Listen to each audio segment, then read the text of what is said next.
반갑습니다. 김영석입니다. 많은 분들이 저에게 이렇게 묻곤 하십니다. 교수님, 어떻게 하면 그렇게 오랫동안 평안하고 지혜롭게 살 수 있습니까? 라고 말이지요. 솔직히 말씀드리면 저도 젊은 날에는 그저 앞만 보고 달리기 바빴습니다. 무언가를 설해주는 것만이 인생의 전부인 줄 알았고 더 많은 사람을 만나고 더 넓은 세상으로 나가는 것만이 잘 사는 길이라 믿었습니다. 하지만 이른이 되고 여든이 되고 이제 100년이라는 세월의 언덕을 넘어서 보니 비로소 보이는 진실들이 있습니다. 인생이란 마치 긴 여행과도 같아서 젊은 날인 청년기에는 짐을 가득 채우며 올라가지만 목적지에 가까워질수록 그 짐을 하나둘 내려놓아야만 비로소 마음이 편안해질 수 있다는 사실입니다. 특히 70살이라는 나이는 인생에서 아주 중요한 갈림길입니다. 옛상인 공자께서는 이 나이를 두고 마음이 가는 대로 해도 법도에 어긋나지 않는 나이, 제정신이라 부르셨지요. 하지만 그 경지는 세월이 간다고 저절로 얻어지는 것이 아닙니다. 내 마음의 그릇을 깨끗이 비워내고 내가 가지 말아야 할 것과 가야 할 것을 엄격하게 구분할 줄 아는 지혜가 있을 때 비로소 닿을 수 있는 곳이지요. 오늘 제가 여러분과 나누고 싶은 이야기는 조금 무겁게 들릴지도 모르겠습니다. 바로 나의 이른을 절대 가지 말아야 할 세 곳에 대한 이야기니까요. 어떤 분들은 나이 먹고 못 갈 곳이 어디 있느냐며 되물으실지도 모르겠습니다. 하지만 제가 100년을 살며 지켜본 수많은 인생 속에서 노년의 불행은 대부분 가지 말아야 할 곳에 발을 들이는 것에서부터 시작되더군요. 이것은 단순히 지도상의 어떤 장소를 말하는 것이 아닙니다. 우리 영혼을 갉아먹고 평생토록 사은 복을 깎아먹으며 끝내 원치 않는 업을 짊어지게 만드는 그런 어두운 기운이 서린 곳들을 말하는 것입니다. 노래는 무언가를 더하는 과정이 아니라 영혼이 투명해지는 과정이어야 하기 때문입니다. 젊었을 때는 흙박물 속에서도 힘차게 헤엄칠 기운이 있지만 이른의 영혼은 마치 흰옷과 같아서 작은 얼룩에도 쉽게 오염되기 마련입니다. 내가 무심코 찾아간 그곳에서 나는 거친 대화 한마디, 내가 머물렀던 그 자리에 남겨진 찜찜한 감정의 찌꺼기들이 결국 나의 노래를 초라하게 만듭니다. 여러분, 우리는 이제 성장이 아니라 성숙을 이야기해야 합니다. 성숙한 사람은 자신의 발걸음이 어디로 향해야 할지, 그리고 어디에서 딱 멈춰야 할지를 정확히 아는 사람입니다. 남들이 가니까 따라가고 심심하니까 가고 예전부터 늘 갔으니까 습관처럼 가는 그런 관성적인 삶은 이제 멈추셔야 합니다. 그것이 바로 내 몸과 마음을 지키고 자식들에게 짐이 되지 않으며 하늘이 허락해 주신 남은 시간을 가장 아름답게 마무리하는 유일한 길이기 때문입니다.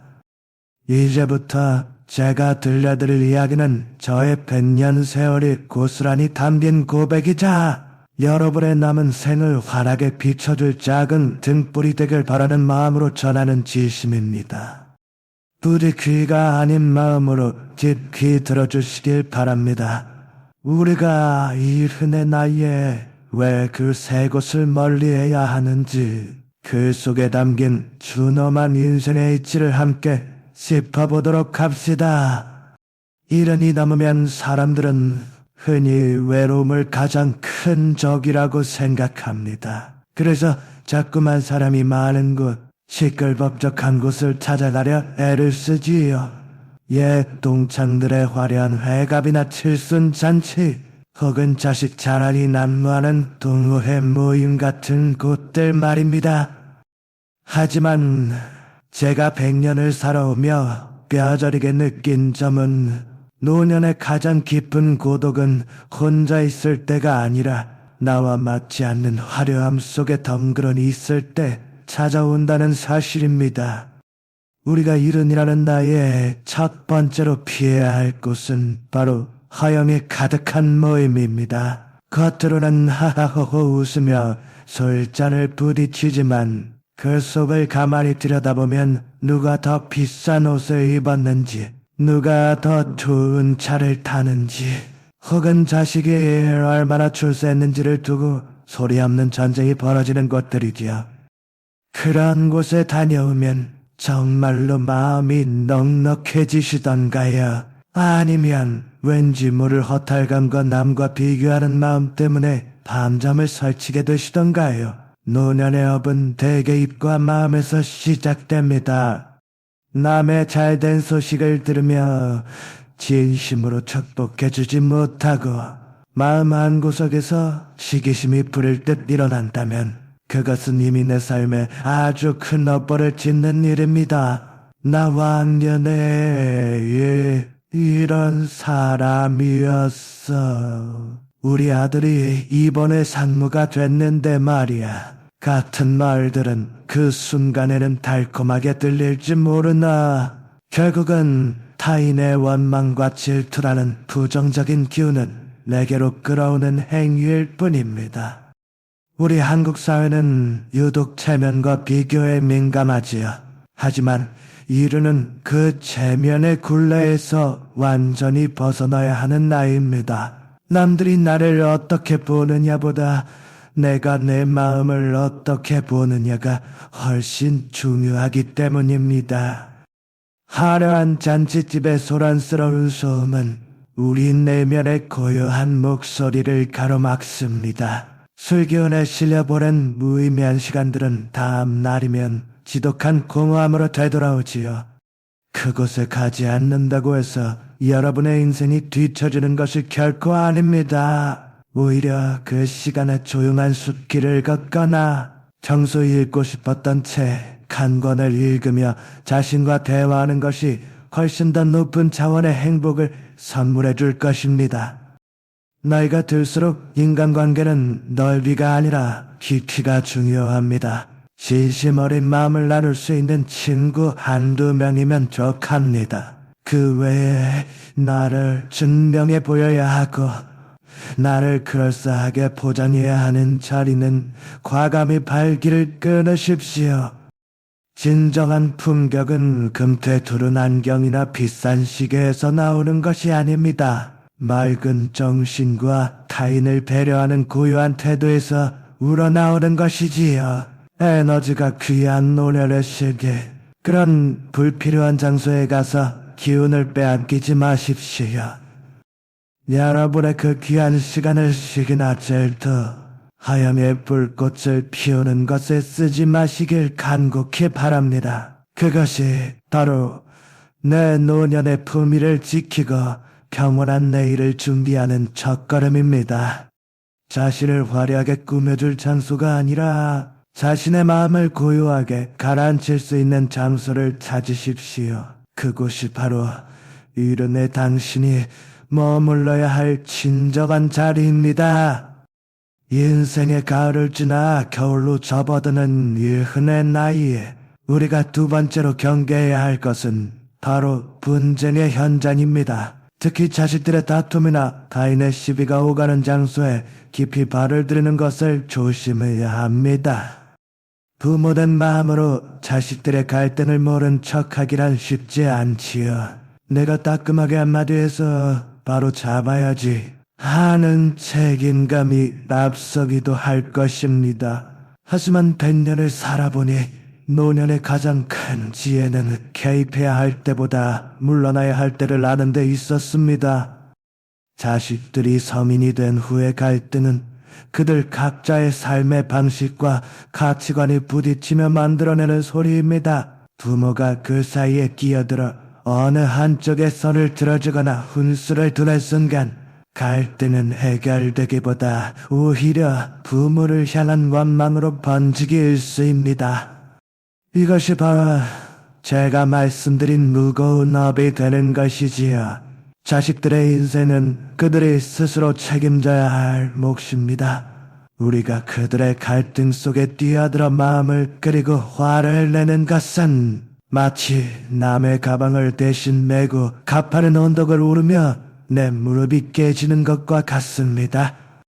또한 동네 사람들이나 주변 지인들의 시비가 있는 것도 멀리 하십시오.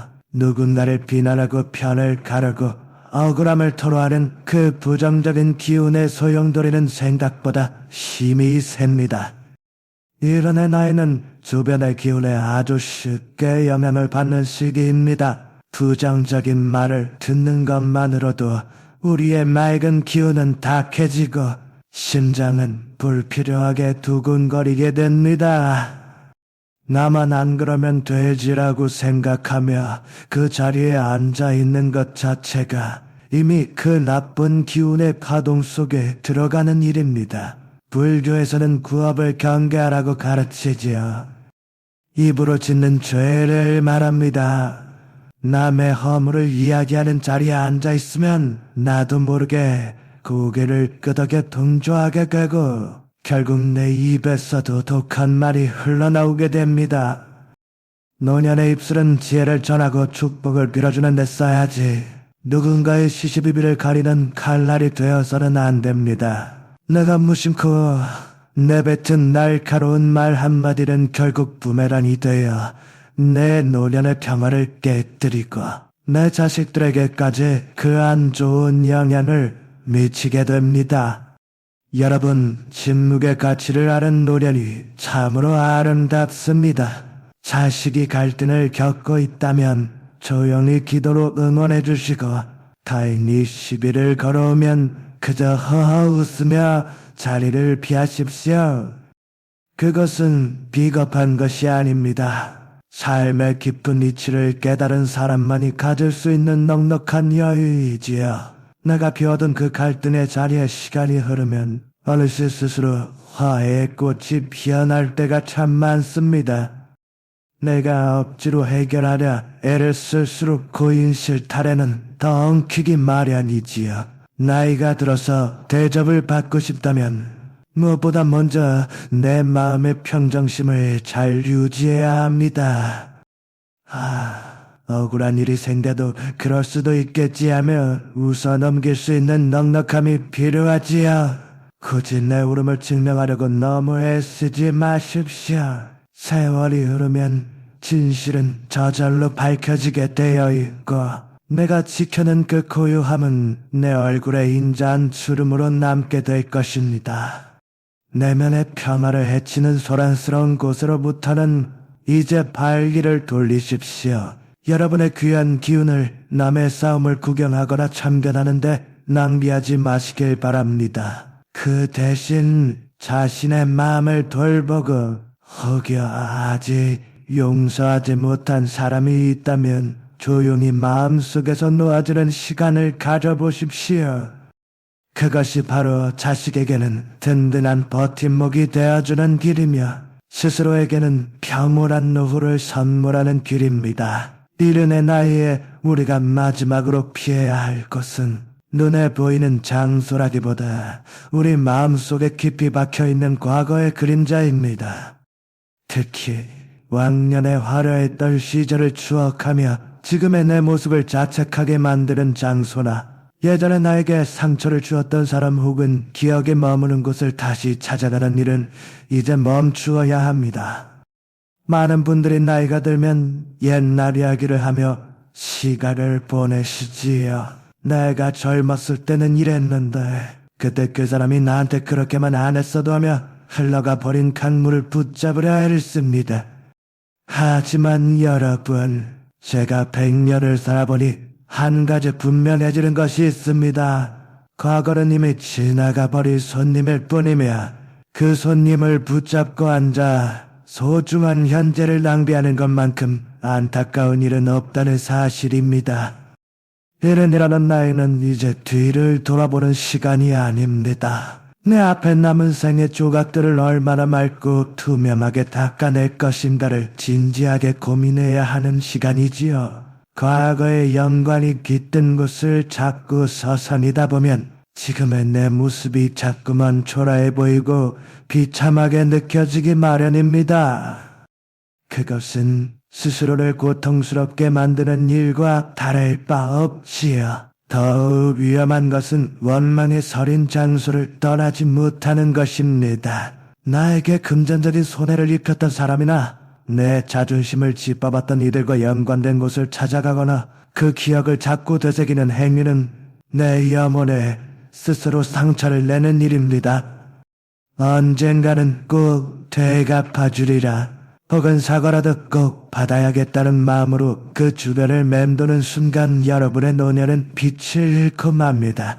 원망은 무거운 돌덩이와 같아서 그것을 가슴에 품고 있으면 결코 평온의 바다로 나아갈 수 없습니다. 이른의 나이에 누군가를 미워하고 원망하는 데 소중한 기운을 쓰는 것은 인생에서 가장 큰 손실입니다. 그것은 나의 복을 깎아먹고 내 몸의 병을 치우는 지름길이기도 하지요. 설령 누군가 나를 모욕하거나 무시했다 하더라도 그것은 그 사람의 업보일 뿐 나의 것이 아닙니다. 내가 그 모욕을 마음으로 받아들여 하루 종일 곱씹는 순간 비로소 그 모욕은 나의 짐이 되고 맙니다. 저는 여러분께 이렇게 제안하고 싶습니다. 이제는 기억의 정리를 시작해 보십시오. 서랍 속에 쌓인 낡은 물건을 버리듯이 내 마음을 무겁게 하는 과거의 장수와 인연들을 하나씩 놓아주는 것입니다. 그때는 그랬지 하지만 지금은 괜찮다라고 스스로를 따뜻하게 다독여야 합니다. 우리가 집중해야 할 것은 30년 전의 전성기가 아닙니다. 지금 내 눈앞에 놓인 따뜻한 찻잔과 창가로 부드럽게 들어오는 햇살이지요. 과거의 나를 내려놓을 때 비로소 현재의 내가 보이기 시작합니다. 이르는 인생의 저물은 시기가 아니라 불필요한 집착의 껍질을 벗고 알맹이만 남는 가장 아름다운 계절입니다. 억울함도 후회도 자만심도 모두 그 자리에 그냥 두고 오십시오. 과거의 그늘 아래서 귀한 시간을 보내지 마십시오. 살아있는 오늘 그리고 더 맑아질 내일을 위해 마음의 문을 활짝 여시길 바랍니다. 그것이 진정으로 나를 사랑하고 보호하는 유일한 길입니다. 이제 이야기를 마무리할 시간이 되었습니다. 이른이라는 나이에 우리가 왜 허영의 자리, 분쟁의 장소, 그리고 과거의 무덤을 멀리해야 하는지 이제 조금은 마음으로 느껴지시는지요? 제가 100년 넘는 세월을 살아보리 인생에서 가장 소중한 재산은 동전의 잔고도 자식의 성공도 왕ler의 명예도 아니었습니다. 그것은 바로 내 마음의 평정심이었습니다. 저녁에 눈을 감을 때 내 마음에 한 점의 부끄러움이나 미움이 없는 상태, 그리고 아침에 눈을 뜰 때 그저 살아있음에 감사할 수 있는 그 마음 말입니다. 노년의 삶은 흔히 황혼에 비유되곤 하지요. 하지만 황홀은 단순히 해가 지는 어두운 시간이 아닙니다. 낮 동안에 뜨거웠던 열기가 가라앉고 세상이 가장 아름답고 은은한 색으로 물드는 시간이지요. 이 시간을 아름답게 보내기 위해 우리는 몇 가지를 실천해야 합니다. 첫째로, 물건이든 인간관계든 내게 맞지 않는 것은 과감하게 정리해 보십시오. 이른이 넘어서도 무엇인가를 더 소유하려 애쓰는 것은 영혼을 무겁게 할 뿐입니다. 오래된 훈장이나 상자를, 입지도 않는 옷들, 그리고 만나고 나면 기운만 빠지는 인연들을 하나둘 정리해 보십시오. 비워진 그 자리에 비로소 고요한 평화가 찾아올 것입니다. 둘째로, 입술을 닫고 귀를 열 때 오직 선한 것만 담으려고 노력하십시오. 타인의 잘못을 지적하거나 훈계하고 싶은 유혹이 들 때마다 숨을 크게 한번 들이마셔 보십시오. 내가 하는 이 말이 누군가에게 상처가 되지는 않을지, 혹은 내 품격을 깎아내리지는 않을지 먼저 생각해야 합니다. 대신에 고맙다, 미안하다, 참 좋다라는 따뜻한 말을 자주 건네보십시오.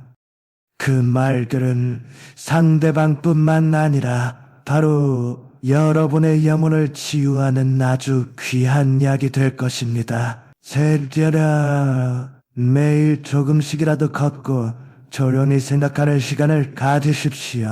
거창한 운동이 아니어도 참 좋습니다. 내 발바닥이 땅에 닿는 느낌을 온전히 느끼며 걷는 그 시간은 우주와 내가 대화하는 아주 신성한 시간입니다. 자연이 변하는 모습을 가만히 관찰하며 그 속에서 삶의 순리를 배우십시오.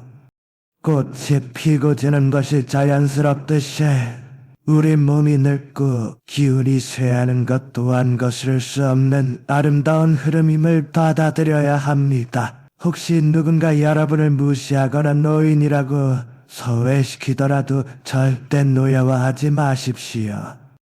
그것은 그 사람의 마음이 부족한 것이지 여러분의 가치가 낮은 것이 결코 아닙니다.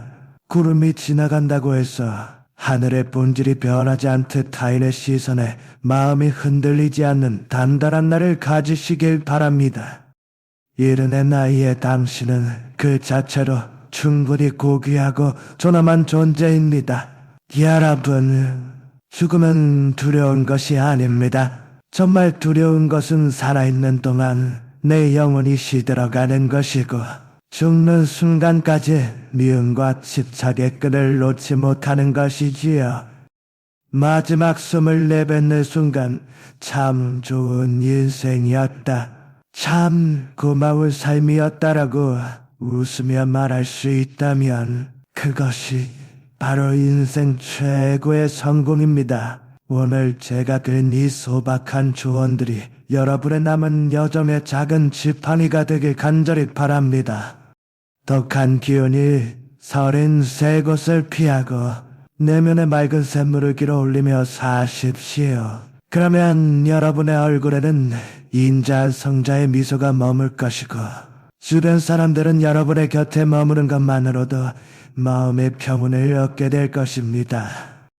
인생의 아름다운 가을을 지나고 계신 사랑하는 여러분, 부디 평안하십시오.